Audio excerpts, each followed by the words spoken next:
Parmi les 17 objectifs de développement durable figure notamment la lutte contre la pauvreté, la réduction des inégalités, la défense d'une croissance économique soutenue et durable pour atteindre le plein emploi. Et pour cette première table ronde, j'ai le plaisir d'accueillir sur scène, sous vos applaudissements s'il vous plaît, d'abord Yves Beigbeder. Vous pouvez nous rejoindre. Vous êtes membre de Greycells aussi, docteur en droit. Alors vous, ce qui est assez exceptionnel, c'est que vous avez été l'assistant du juge français au tribunal de Nuremberg. Et donc vous avez vraiment participé à l'histoire de ce siècle dernier. Et puis vous êtes aussi passé notamment par la FAO et l'OMS. Rejoignez-nous seulement sur le podium. J'appelle aussi Mariana Volta, qu'on peut applaudir. Alors vous êtes une Young UN. Vous travaillez à l'Office des Nations Unies à Genève, vous avez aussi travaillé pour la Croix-Rouge française dans des camps de migrants en France et en Guinée aussi lors de l'épidémie Ebola. Hans-Peter Graf, qui nous rejoint. Bonjour. Alors, longue carrière dans les milieux académiques et économiques. Aujourd'hui, vous êtes très engagé dans des associations sur les questions liées au vieillissement. Vous dites que vous êtes un retraité non pratiquant. Vous nous expliquerez ce que ça veut dire. Et vous représentez la plateforme des associations d'aînés de Genève. Soyez le bienvenu. Et enfin, Matteo Fett, étudiant en relations internationales à Genève, qu'on peut applaudir aussi, il n'y a pas de raison. Stagiaire chez Human Rights Watch, et vous êtes le représentant du Ji-Moon pour ce débat. Soyez le bienvenu. Alors, le temps que tout le monde s'installe, moi j'ai envie de vous poser à vous la question, Hans-Peter. Les aînés aujourd'hui ont la vie douce, et les millennials en payent le prix, que ce soit les 30 glorieuses, que ce soit l'après-baby-boom, la fin du plein emploi. Les jeunes payent aujourd'hui le prix d'une vie qui a été douce pour vous. Ça marche ou bien? Ouais. D'accord. Effectivement, les temps ont bien changé. La société est devenue plus riche, il y a plus de richesse qui est produite, mais en même temps, il y a plus d'inégalités, plus d'insécurité, plus de précarité. Et puis, ce que nous, on a vécu, c'est-à-dire comme des carrières plus ou moins assurées, encore qu'à 55 ans, j'étais sur le marché de l'emploi, ce qui n'est pas très sage, ça n'existe quasiment plus. Mais en même temps, je pense que les aînés aussi, ils ont dû faire face à des difficultés. Et chaque génération fait face aux difficultés qui sont les siennes, mais elle doit aussi saisir les chances qui sont les siennes. Et ça a changé non seulement sur le plan des difficultés, mais ça a aussi changé sur un plan des chances et des opportunités que la société offre, notamment dans une place comme Genève. Alors, quelles étaient les difficultés à l'époque? Moi, je n'y étais pas. Bon, d'abord, effectivement, les aînés, ça n'existe pas. Parce que les aînés, ça recouvre à peu près lui et moi. 68 ans, baby boomer, et vous êtes la génération qu'on appelle la génération glorieuse. C'est la génération qui est née entre 1920, en 1920 ou à la sortie de la Première Guerre, et puis la crise de 29. Donc, sa génération a dû faire face à la Deuxième Guerre mondiale. Et puis, il a heureusement pu assister aussi à son heureux dénouement en tant qu'assistant des juges à Nuremberg. Moi, 68, baby boomer, je dois vous dire qu'aussi les termes de baby boomer qu'on utilise, de fait, ils recouvrent des réalités très différentes. Parce que les baby boomers, grosso modo, ils sont des gens nés entre 1943, on voyait que la fin de la guerre venait, donc on a refait des bébés. Et 1965, il y a eu la pilule, on a fait moins de bébés. Et puis effectivement, si je prends 1968, un baby boomer comme moi j'avais 18 ans, donc j'ai organisé la première grève de la faim pour le Biafra, et je suis né à la politique, et j'étais un joli 68 heures, alors que les gens qui étaient nés en 1943, ils avaient déjà terminé leur formation et puis ils étaient bien sagement installés. Et ils ont aussi eu des suites de carrière qui étaient peut-être moins turbulentes que la mienne. J'aimerais passer la parole à Matteo. On entend souvent, on dit, bon, cette génération de millennials, il y a cette crainte de l'avenir, peut-être un avenir un peu plus incertain qu'avant. On n'a pas ce chemin tout tracé, on fait nos études, une fois qu'on a décidé le cursus, on fait nos études, on vient nous chercher à la sortie des études, on nous offre un emploi clé en main. Vous, ça a changé. Est-ce que vous avez peur?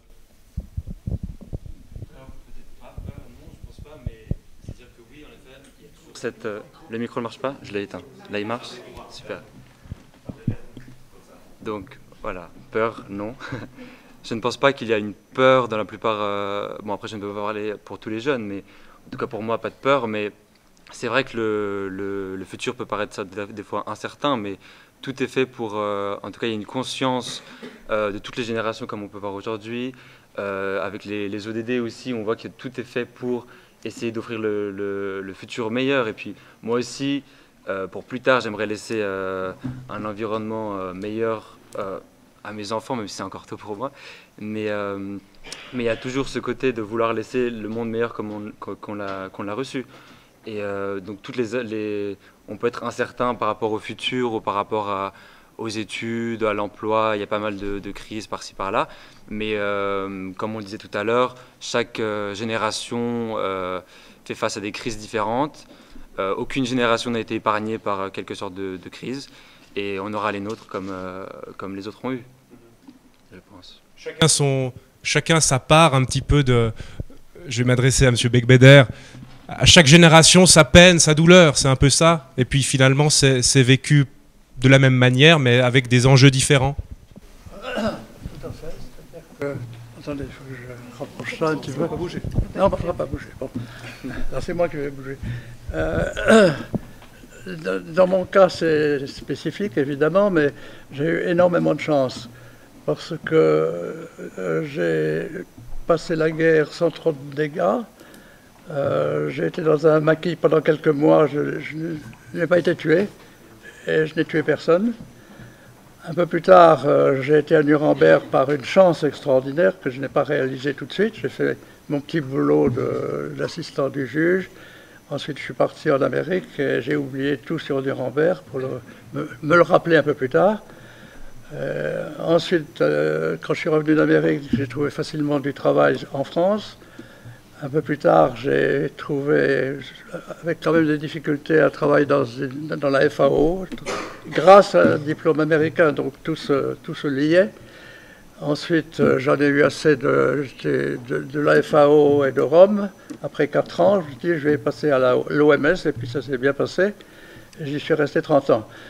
Et après ça, je me suis dit, je ne voulais pas écrire retraité sur mes papiers. Je refusais de m'être retraité et je continue à ne pas être retraité. C'est-à-dire, je fais des choses. J'ai des projets, j'ai écrit des livres, j'essaye de donner quelques petites conférences, etc.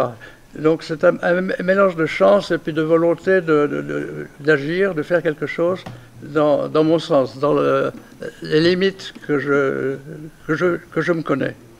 Et pour ça, j'ai beaucoup de chance et je suis très, très heureux à ce point de vue-là. Oui, parce qu'on vous écoutez, on a l'impression que votre vie a été une espèce de long fleuve tranquille où vous avez sauté de chance en chance. Est-ce qu'il y avait des moments durs? Est-ce qu'il y avait des difficultés? Est-ce qu'il y avait aussi une crainte de l'avenir?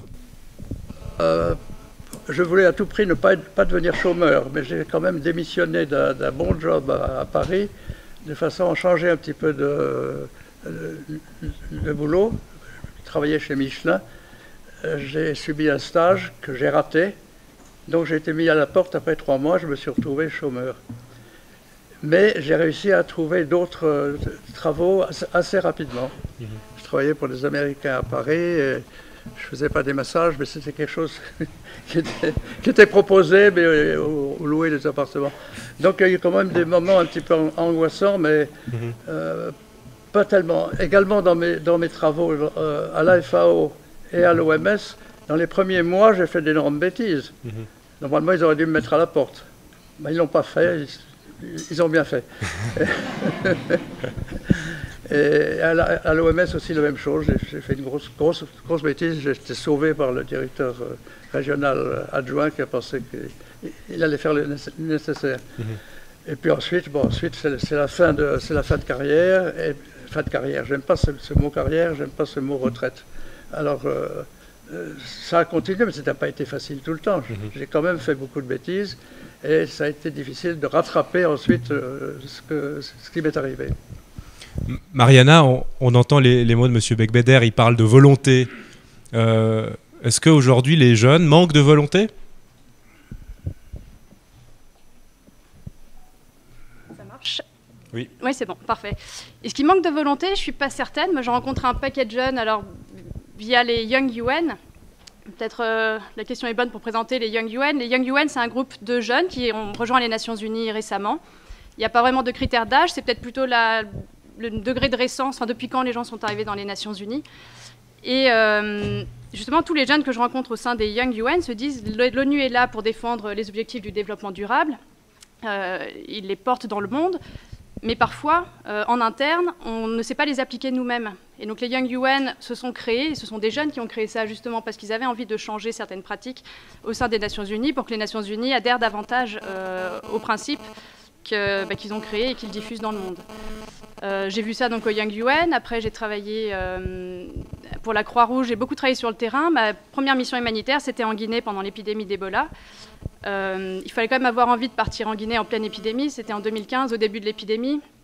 Et les associations humanitaires avaient eu beaucoup de mal à recruter des humanitaires pour partir parce que les conditions de vie et de travail sur place étaient catastrophiques.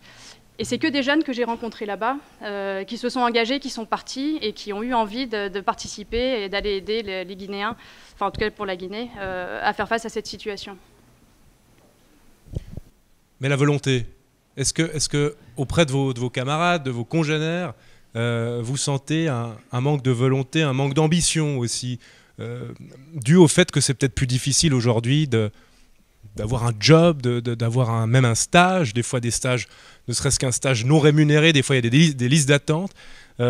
Aujourd'hui c'est plus dur, est-ce qu'il ne faut pas un peu monter le curseur de l'ambition ? Oui, alors justement, je pense qu'il faut faire preuve d'autant plus de volonté aujourd'hui face à ces situations qui sont difficiles, que ce soit la situation environnementale, que ce soit la situation dans le monde, que ce soit les situations individuelles pour trouver un travail, pour continuer les études, pour trouver un diplôme qui permette ensuite de déboucher sur un emploi. Et c'est frappant de voir parfois l'imagination et les capacités que peuvent avoir les jeunes. Pour faire un stage aux Nations Unies, des jeunes sont prêts à travailler la nuit dans d'autres structures pour pouvoir gagner de l'argent, ou sont prêts à travailler 6 mois sur un travail qui ne les intéresse pas pour pouvoir financer un stage après de 6 mois aux Nations Unies. En fait, on voit des situations qui sont incroyables et il y a une imagination folle qui est déployée justement parce que la volonté de pouvoir faire face aux situations est très très forte. L'imagination, Hans-Peter, qui est suscitée par des situations précaires. Finalement, c'est dans la précarité qu'on devient créatif. Non, mais surtout que là aussi, la solidarité intergénérationnelle peut jouer. Par exemple, effectivement, sans vouloir me vanter, je suis veuf, j'ai un grand logement et je loge actuellement un étudiant dans le cadre d'un programme d'université qui s'appelle 1 heure par mètre carré. Et cet étudiant fait actuellement un stage non rémunéré aux Nations Unies. Et donc, vous le salariez 1 heure par mètre carré chez vous ? Non, il désespère parce qu'il est censé pratiquer avec moi l'espagnol et le russe.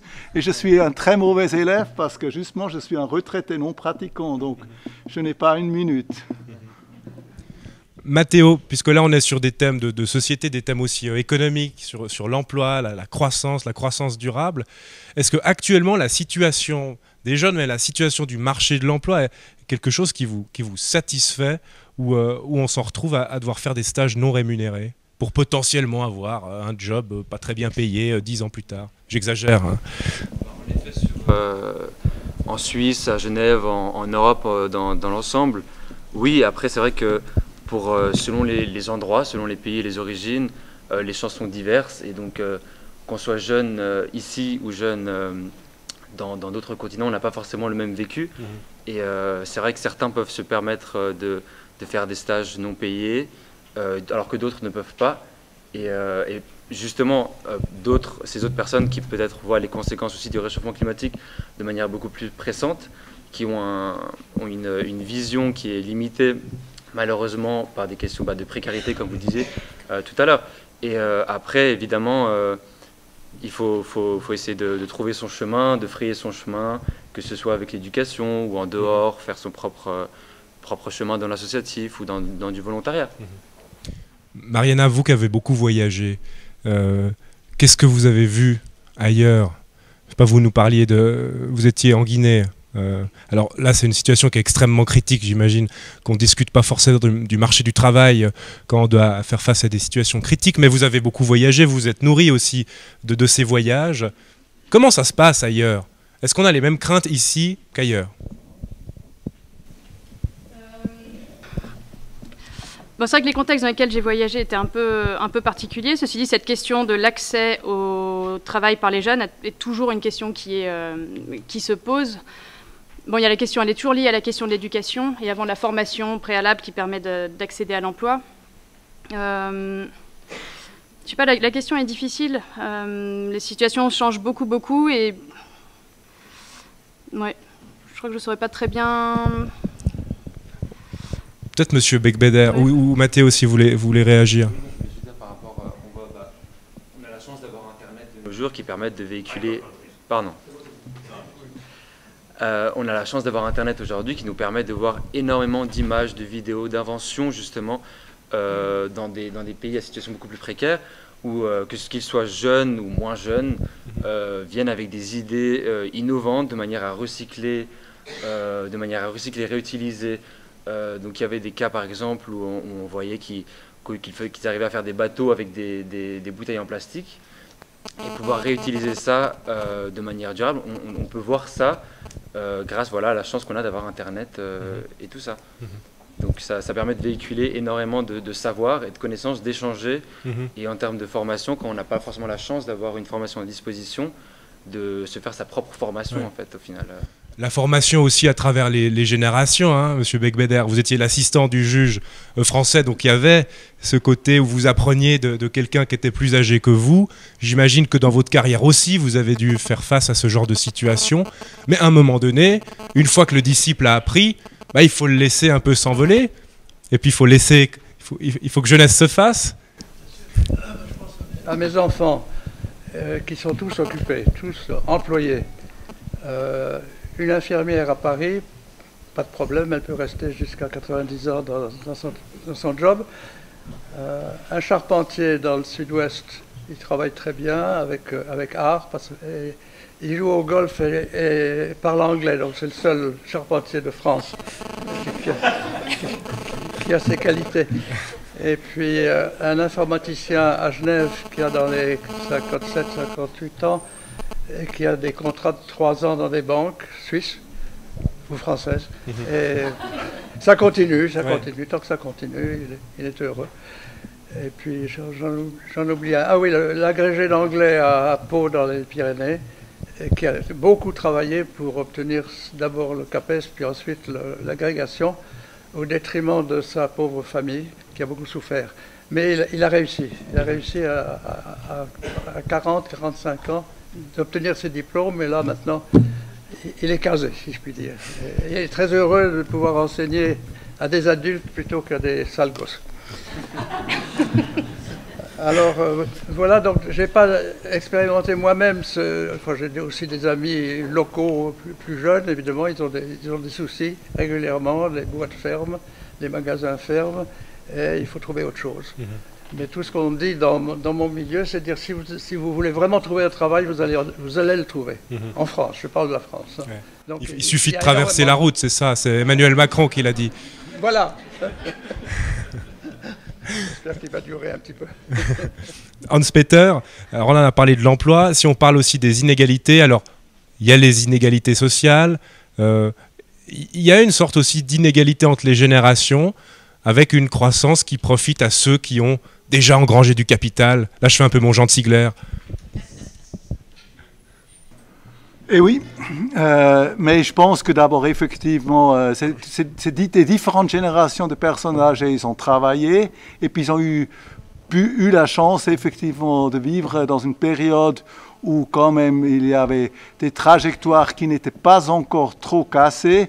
Et puis surtout, ils ont pu profiter de systèmes de prévoyance mis en place par nos sociétés avancées qui sont essentiellement liés à l'idée de l'emploi et de la trajectoire professionnelle le long de la vie avec une augmentation constante des salaires. Bon, il peut y avoir des petits accidents, comme moi j'ai eu à 55 ans, mais dans l'ensemble on a eu ça. Et puis c'est clair que par rapport à l'avenir et la situation que vous décrivez des jeunes qui font 3 diplômes universitaires pour ensuite faire des stages, pour ensuite se trouver dans des jobs précaires, il y a des choses à repenser.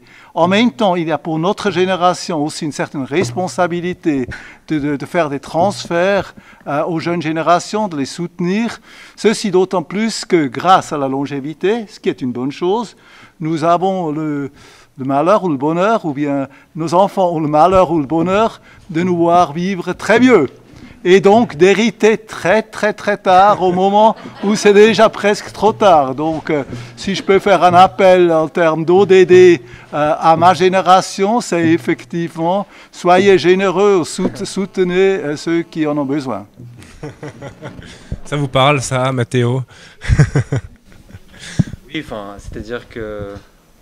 Oui, plus ou moins, c'est-à-dire que chacun ses chances, et puis là, en soi...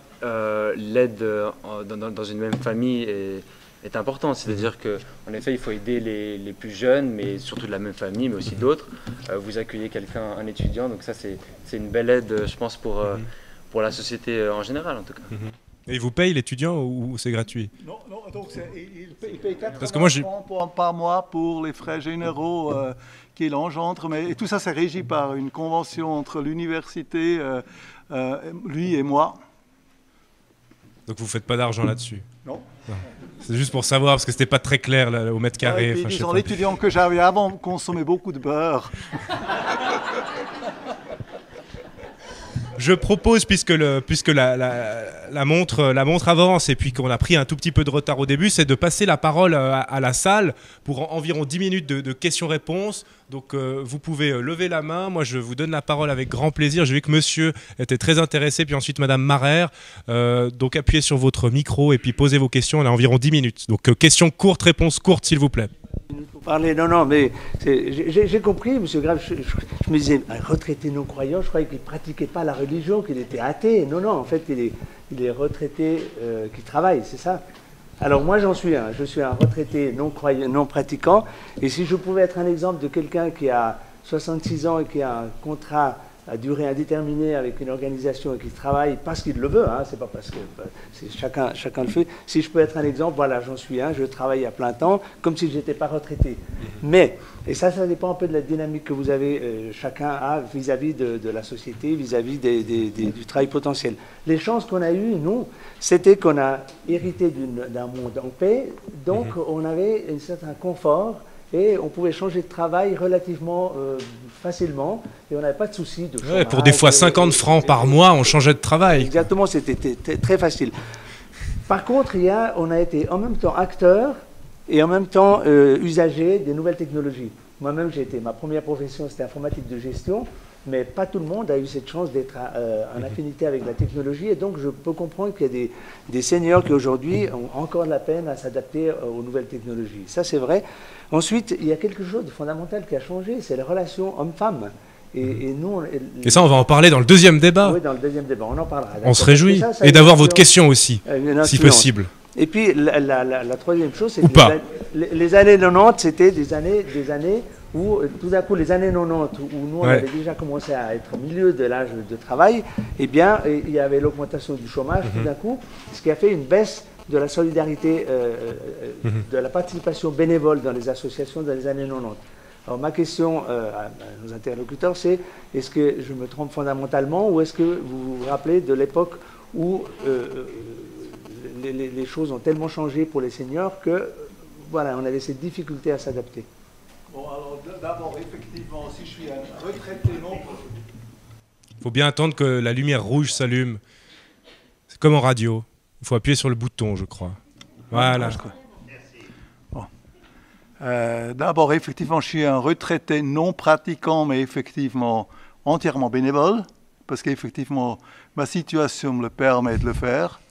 Et je gagne plus à la retraite que dans mon dernier job, grâce à une carrière antérieure. Vous étiez dans quel... Bon, j'étais secteur. à l'université Voilà. et ensuite j'étais secrétaire de la Chambre de commerce et ensuite j'étais l'adjoint du directeur général d'une petite PME cotée en bourse, PME genevoise high-tech. Voilà.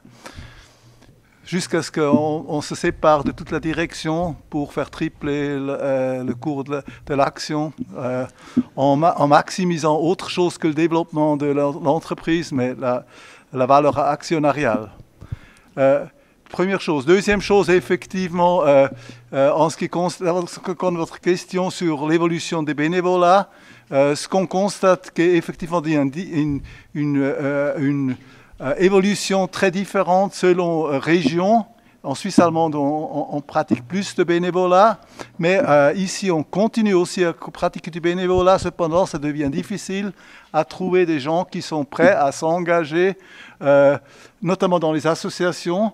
Et ils préfèrent de fait des petits coups de poing, un peu comme dans notre société. On est maintenant dans le fast-food, et puis on est aussi un peu dans le speed dating, et puis dans le speed volunteering. Mais ça, c'est plutôt une question que je vais poser à Mathéo. Vous êtes président du G-Moon, c'est ça?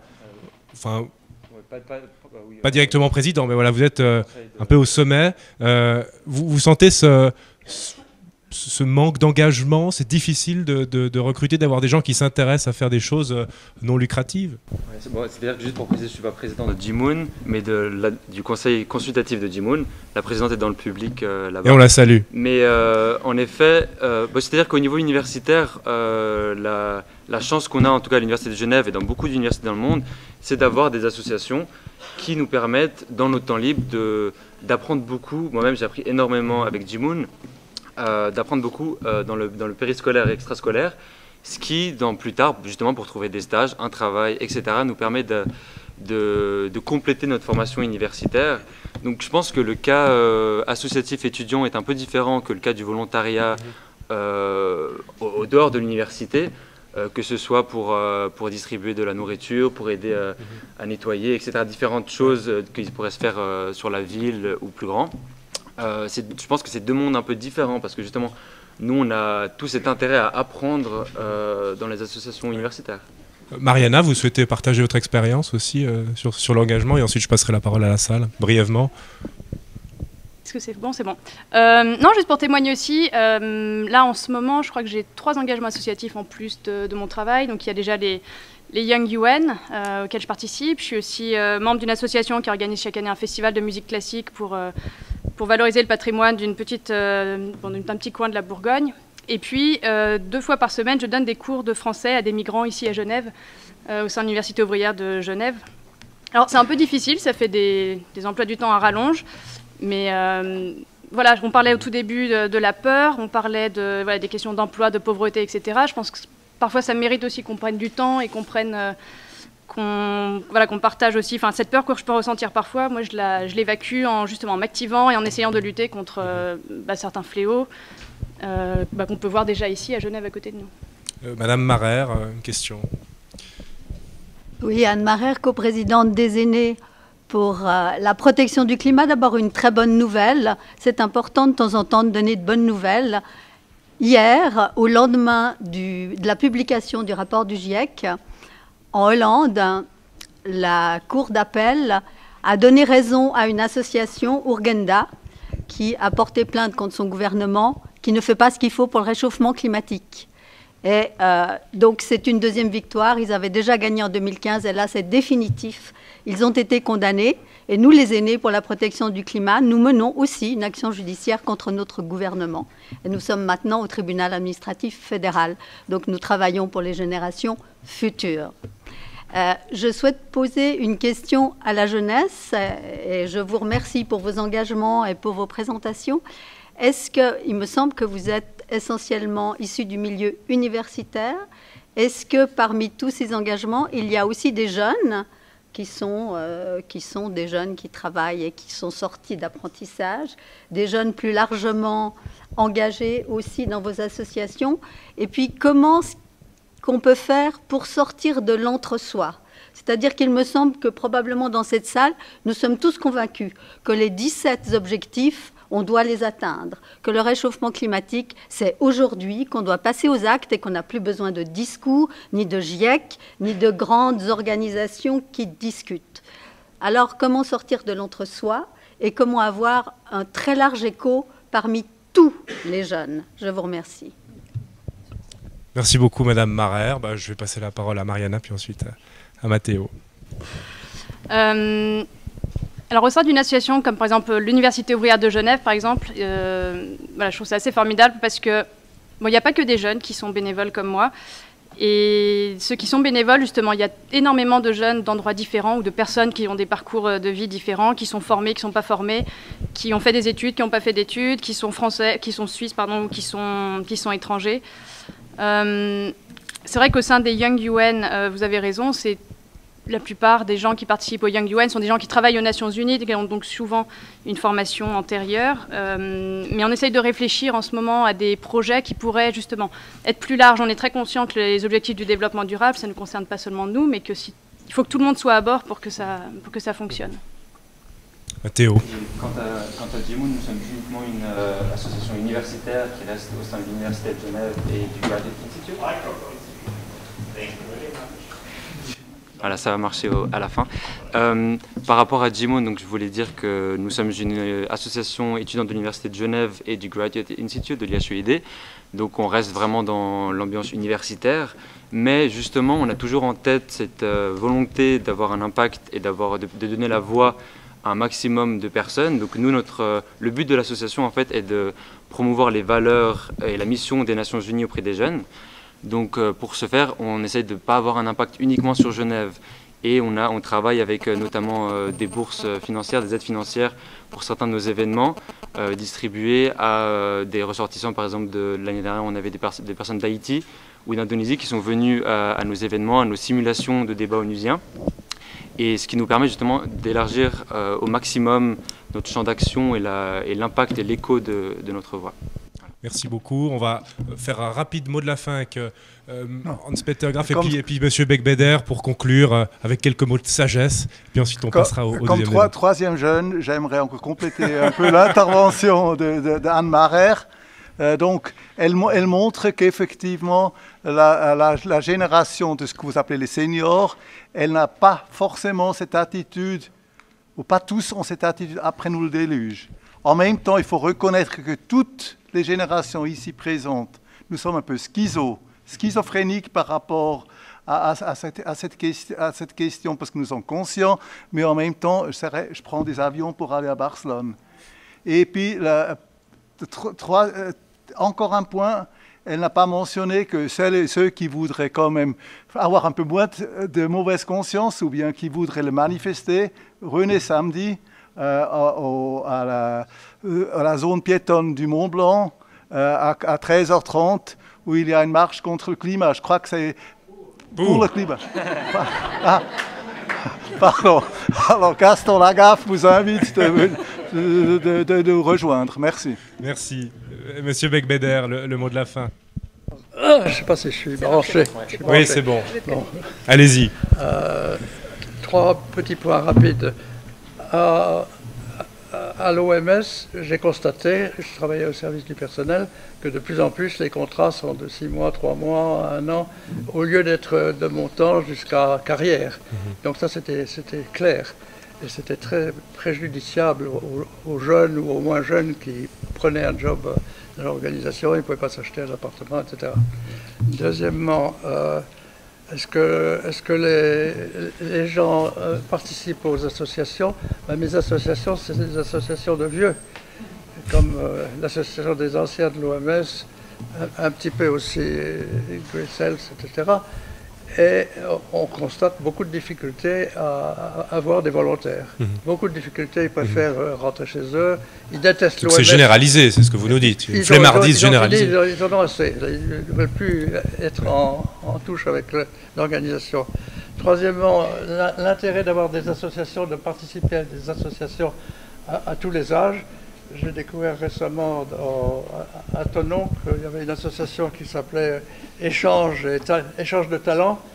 Et c'est pas pour trouver un job, mais c'est plutôt pour... Je vous procure, je vous ressemelle vos chaussures et vous me tricotez quelque chose. C'est des échanges concrets. Et c'est extrêmement utile et sympathique en termes de solidarité entre... Et là, c'est pas seulement des vieux. Il y a aussi des gens jeunes de 30, 40, 50 ans, etc. Donc je vous encourage à participer à toutes sortes d'associations et à faire entendre votre voix. Merci beaucoup à tous les quatre. Merci Yves Beigbeder. Merci Mariana Vojta. Merci Hans-Peter Graf. Et merci Matteo Fetz.